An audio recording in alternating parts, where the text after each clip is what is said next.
Hello everyone, I am James Andresi Corba from BSN 111I, a student nurse from Davao Doctors College.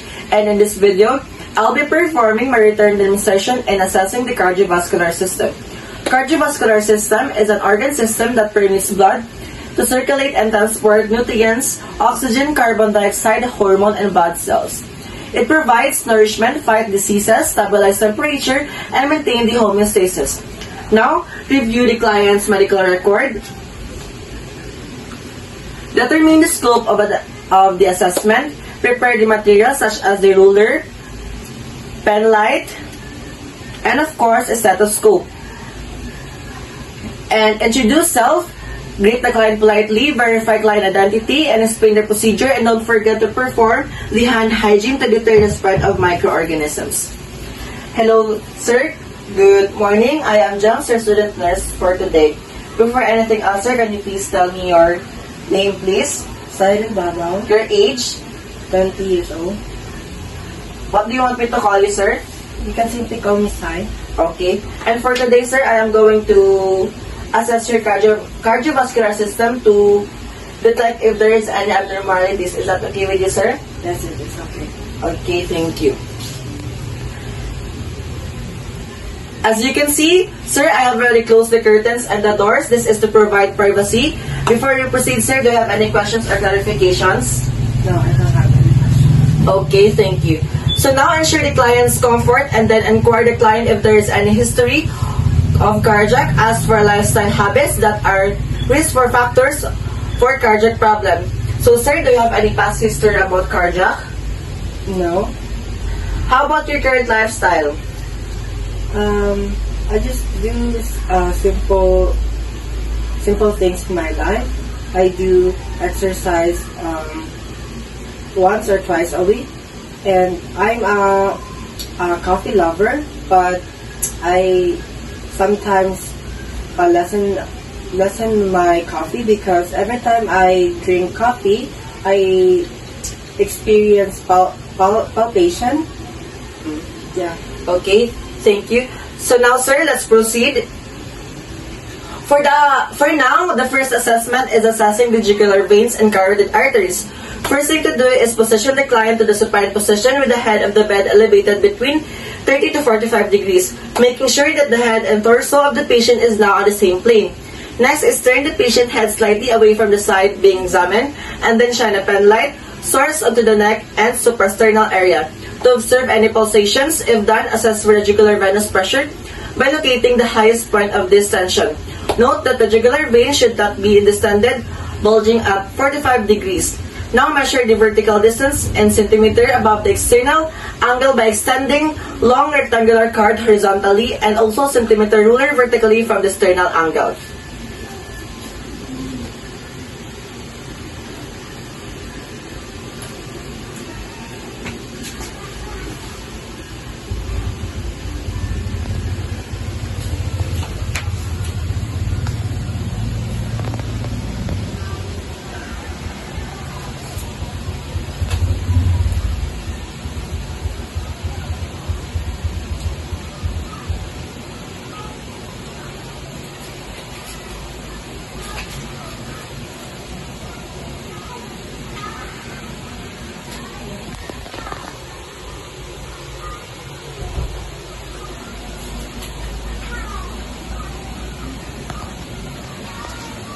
Okay, sir, thank you. Now, for the head of the bed must be elevated at 30 degrees, slightly turns the patient head toward the side being examined, and then palpate for the carotid arteries, very likely to avoid blocking circulation and vagal stimulation, and then palpate individually because bilateral palpation of carotid arteries may result cerebral blood flow. Feel for any amplitude of stroke and thrills. And then use stethoscope and place the bell over the carotid arteries and listen for a bruit. Next is to assess the epicardium of the heart. The first thing to do is begin with a general inspection. Chest wall, look for any pulsations, symmetry movements. Next is inspect for precordium for pulsations while palpating the aortic, pulmonic, and tricuspid and apical area.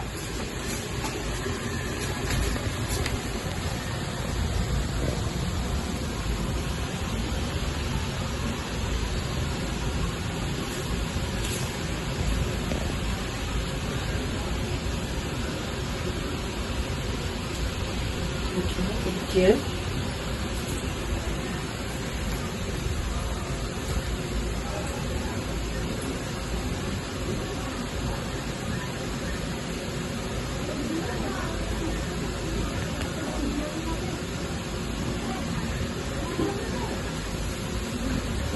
Now, sir, I'm going to inspect your chest, okay?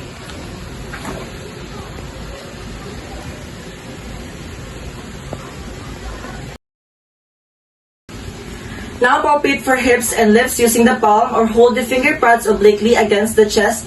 Then press the ball of the hand firmly against the chest wall. Feels for any vibratory sensation. Next is palpate the impulses using the finger pads obliquely on the aortic, pulmonic, and apical area. Next is the apical impulse using 2 finger pads for finger assessment.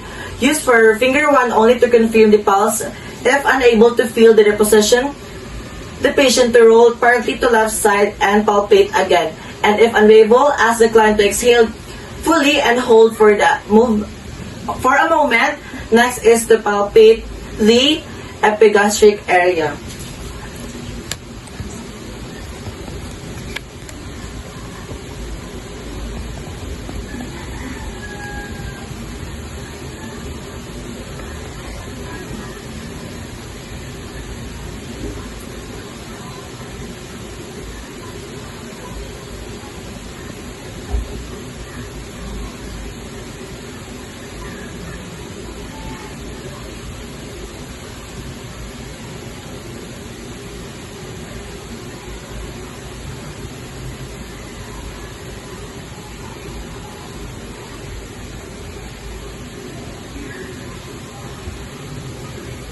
Okay, sir, thank you. Now the next step is to assess the heart rate and rhythm of the patient by placing the diaphragm of the stethoscope, auscultating the heart in all anatomic sites. These are the aortic, pulmonic, tricuspid, and apical area. For heart sounds and murmurs, then repeat the steps with the patient facing on the left side along also sitting position and ask the patient to inhale, exhale, and hold. Now, sir, I am going to auscultate your heart rate, okay, and also the rhythm.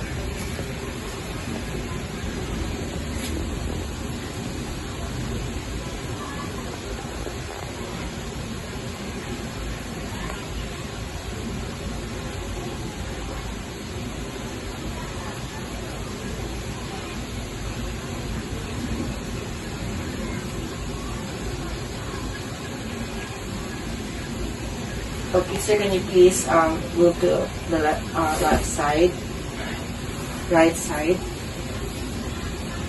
Can you please inhale, exhale, inhale, exhale? Okay, thank you. Now, sir, can you please sit?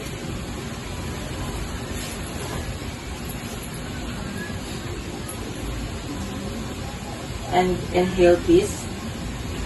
Exhale, inhale, exhale, last sir, inhale, and hold. Exhale. Okay, sir, thank you.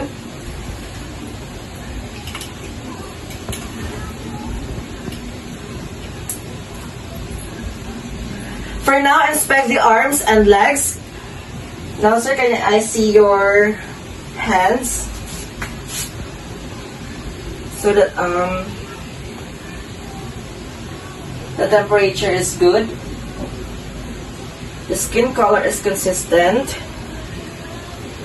Now, sir, I'm going to check your nails, okay?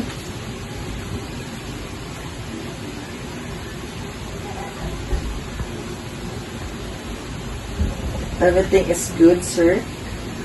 Now, sir, I am going to check your pulse first and radial.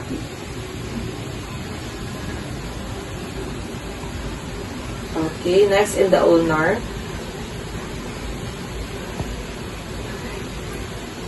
Lastly, for the brachial.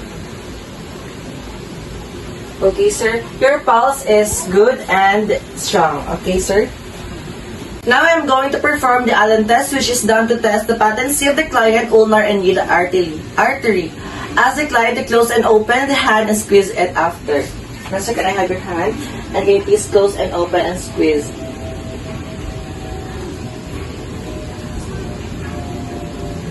Hold. Release. Again, sir. Hold. Release. Okay, thank you. Next is we will proceed to the lower extremities. Check for the color, hair, the temperature, and check if there is any ulcerations, varicosities, and palpate for firmness. Then palpate for the pulse, the popliteal, dorsalis, postibial, and the capillary refill. Now, sir, I'm going to expose your legs, okay? Can you please raise your knee for me, sir? Okay. Other side, please.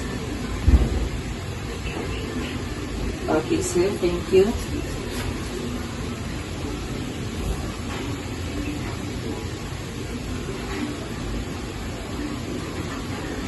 Okay. Next.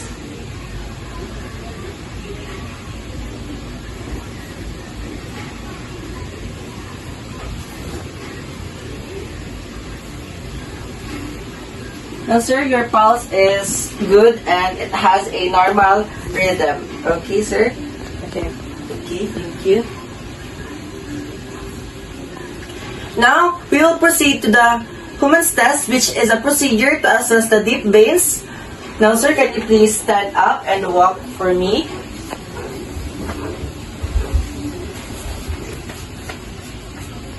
Can you please walk for me, sir?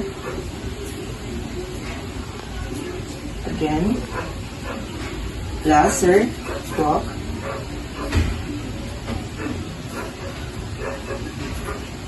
Okay, sir. Thank you. Can you please go back to the position?